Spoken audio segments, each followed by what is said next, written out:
Yo, what is going on, guys? Today I'm going to be going over the NBA slate on DraftKings for Tuesday, January 16th. We have another 4-game slate today. We have 4 games on this Tuesday. If you can tell by the way the recording is, I did get some comments in my video yesterday that my video was kind of zoomed out. It was hard to see, like when I pulled up box scores for players, it was hard to see the score. So I kind of did zoom in on Google Chrome. Hopefully that fixed the problem. I did get a new computer. I got a desktop computer, and sort of everything's new to me, at least like the way the website looks. So hopefully this looks a little bit better. Hopefully you can see all the numbers and everything since I zoomed it in a bit.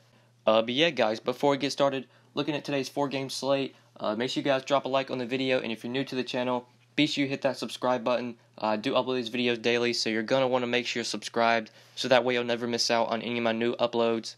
But starting off at point guard on this 4-game slate, up top of this position, got Damian Lillard leading the pack here, 9,300, going up against Phoenix. This is obviously a great matchup for Lillard. Don't know if I want to play him on this slate because there are a lot of studs, at least for it to be a 4-game slate, a lot of stud options that we can go to. Like I said, it's a great spot for Lillard. He's played well against the Suns. Through 2 games this year, he's averaged 50 DK points against them. But at 9,300, just looking at the other stud options that we have on this slate, you got like Jimmy Butler in that same price range going up against the Magic. You got Karl-Anthony Towns in that same price range, who I also like against the Magic. Nikola Jokic, I love him today. He's in a great spot against Dallas, a bad rebounding team, bad team at defending bigs, and he's a little bit cheaper than Lillard at 8,700. So just a lot of guys we can consider paying up for, even Boogie and AD as well. Just don't know if Lillard's the guy I'm looking to go to. He's obviously a good play on the slate. This is obviously a great matchup for him. But just don't think we have to pay up for him on the slate just because I feel like there are better options we can go to. Maybe I'm wrong, but looking at point guard, I think there are some value plays that we can target at this position. We don't have to pay up here. You do have Kyrie up top here as well to go along with Lillard. He's also in a really good spot. Going up against the Pelicans, not a good defensive team at defending the point guard. But like I said, guys, just think point guard might be a position we can go for some value or go to this mid-tier and sort of save some money here. So guys like in this mid-tier, Jeff Teague, a guy that really stood out to me, just 6,400, going up against the Magic. He's played pretty well against this team. Through 1 game against the Magic this year, Teague played 37 minutes and put up 49 DraftKings points. And lately, the minutes have been trending up for him. He's sort of getting back to his normal minutes. Obviously, his 3 games off injury, 26, 33, 29 minutes. But if this is a competitive game, Teague's going to be back to his normal amount of minutes, 35 or more minutes. And when he gets those minutes, he can definitely pay off that price tag, especially given this matchup against the Magic, a very bad defensive team at defending the point guard, a team that plays at a very fast pace. Teague can easily get 6x on this price. So I just think that's one of the reasons I don't want to pay up to Lillard or Kyrie Irving, just because I like these mid-tier guys. Even value plays, like we'll talk about YOGI FERRELL in a second. I think he's a really good value play on the slate at 4,500 with Barea out. You even got Rondo at 5K going back to Boston to face the Celtics. Obviously, Rondo played for the Celtics for a while. He sort of got that narrative going back home. You also got Jamal Murray at 5,700, who's been seeing a ton of minutes lately. The production for him has kind of been inconsistent. But Moutier has not been getting hardly any minutes. And Jamal Murray getting a lot of the minutes, 42, 39, 32, 24 minutes his last 4 games. Like I said, he's definitely been inconsistent, but he's priced down under 6K. He's only 5,700 today. He's also a good play in that mid-tier. Him and Jeff Teague are 2 mid-tier plays that stand out to me. If you don't want to pay up for Lillard or Irving or even CJ McCollum, you got Teague. You even could go to Elfrid Payton, but I think I prefer Teague over him. But talking about the value plays, this is where I think we can go at point guard. YOGI FERRELL was a guy that really stood out to me at just 4,500, going up against Denver. This is a great matchup. Denver, not good at defending point guards. FERRELL should be looking at nice minutes here with JJ Barea already ruled out. FERRELL has played nice minutes his last few games, 36, 43 the last 2. Even played 33 minutes against the Magic. And he's been consistent lately, putting up over 31 DraftKings points in 3 straight games. And at 4,500, I think that's still a little bit too cheap. So YOGI FERRELL, as a value play, just think he makes a ton of sense. With Barea out, he should be looking at really nice minutes, and he's pretty fairly priced under 5K, which is 4,500. So he's really the value play that stands out to me that I think we can go to on the slate. I think he's one of the better value plays on the slate overall. So moving off of point guard and moving on to shooting guard, and looking at this position, we also got good options here that we can pay up for. Jimmy Butler at 9,200 going up against the Magic. Devin Booker, 8K against Portland. Jimmy Butler is always a guy that I really like to consider for cash games. He's priced up to 9,200. I don't think that makes him like a stone lock or anything. When he was priced under 9K, when we were getting him at like 84, 8,500, that's when I thought Butler was just a plug and play almost every day in cash just because he's so consistent. At 9,200, you want about 46, 47-ish DK points from him. He can get there against the Magic. But just looking at this slate overall, I don't think Butler, especially for tournaments, I'm not sure if this is a game where he goes for 50 plus. Maybe it is. I think Karl-Anthony Towns could be the guy that really has the big upside game against this team. And just at Butler's price tag, I'm not sure if he's a guy I'm trying to jam in today since he's kind of priced up. Dame's at that same price tag. I think I prefer Dame over Butler. But we'll talk about some of the other positions. I think there are really good plays like at center today. A lot of good center plays that are in that same price range. Some 8K, 9K guys at center that I love. And I think it's just going to be hard to fit in those centers with a guy like Jimmy Butler. So just not sure if we have to pay up for these shooting guards. You could go to Devin Booker at 8K. He's just a consistent guy. Always has the ball in his hands with this Phoenix team. He pretty much runs that offense. You're pretty much guaranteed about at least 25, 30 DraftKings points from Devin Booker. And he obviously has upside for way more. Can get you 45, 50.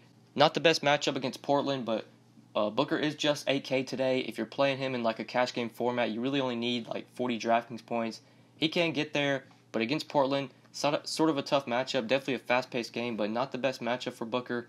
I think shooting guard might be another position. We can go to the mid-tier and really save salary. I think center is a position we try and want to spend up at today, even power forward. I think those are positions we really want to go to the top. So looking to this mid-tier shooting guard, plays like Andrew Wiggins are the options that stand out to me here, especially for cash. Wiggins is just a guy that's been so consistent. Now that he's priced up to 6,100, definitely not a lock and load. There was a time when he was priced under 6K. Yeah, if you see here, we were getting him at like 56, 5,800. Sort of a really good cash game play when he was priced at that price tag. Now at 6,100, you want about 30 DraftKings points. He can get there. Usually Wiggins can get you at least 20 to 25. Has a really high floor. Not the highest ceiling. He's never really going to go off for like 45, 50. He can at times, but it's not very likely. But in cash games, I think that's really where you want Wiggins today just because he's so consistent. He's a guy that stands out to me in that mid-tier shooting guard. If you're looking to go there. You also got Jamal Murray in that mid-tier as well, who's also shooting guard eligible. I like him especially for tournaments. Evan Fournier seems way too cheap today at 5,100. This is not a very good matchup, though, going up against Minnesota. A good defensive team at defending the shooting guard. But with Fournier's price of just 5,100, you really only need like 25, 26 DraftKings points. And Fournier, he can get there even in the tough matchup, especially if this game is competitive. You see Fournier's price has really been dropping lately because obviously his production has kind of been inconsistent lately. 26, 21, 34, 21 DraftKings points in the last 4 games. But he's still playing heavy minutes, still been at least getting you at least mid-20s if that. And at 5,100, if he gets you mid-20s, that will not kill you at all in cash. So I like Evan Fournier as a cash game play just given his price tag. And I think it's likely he's returns value on that price. But looking at the 5K and under plays, you obviously have Yogi Ferrell here, who I love as a value play. If you want to play him as shooting guard, I think he's a great option. He's really the option that stands out to me if we're looking at plays that are 5K and under at this position. So moving on to small forward. Looking at small forward today, talking about players I haven't already mentioned. Aaron Gordon, a guy you can pay up for at small forward. He's got a nice price tag of 7,600. This isn't the best matchup against Minnesota. But he did play pretty well against this team earlier this year, putting up 44 DraftKings points in 36 minutes. At 7,600, Aaron Gordon can return 6x on this price. He's sort of a risky play because the matchup's kind of tough. But if this game does stay competitive, you would think one of the reasons why is probably going to be because Aaron Gordon's having a really nice game. So as a tournament play, if you want to stack up this game, obviously Aaron Gordon makes a lot of sense if you're stacking this game just because he's pretty much the number one guy for the Magic. If this game stays competitive, like I said, it's probably going to be because of him.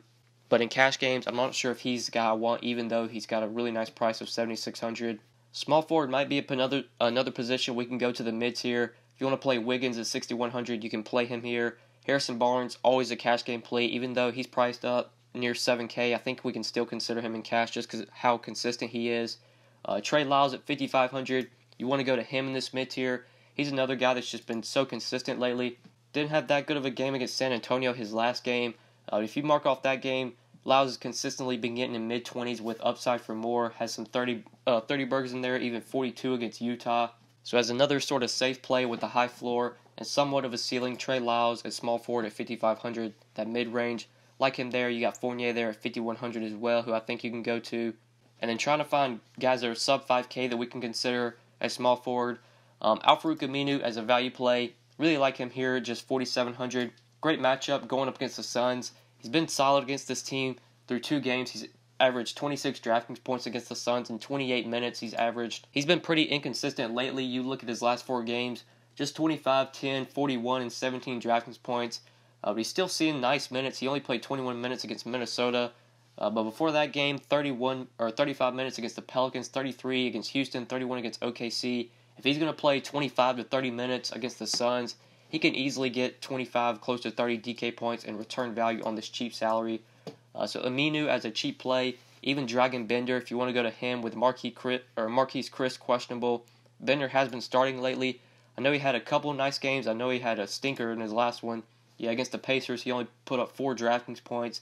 But before that game, he did have 2 nice games where he started and put up 43 and 32 DK points, played 39, 32 minutes. If Marquise Chris is out again, Bender should probably be in the starting lineup, and it's going to see at least 25, 30 minutes.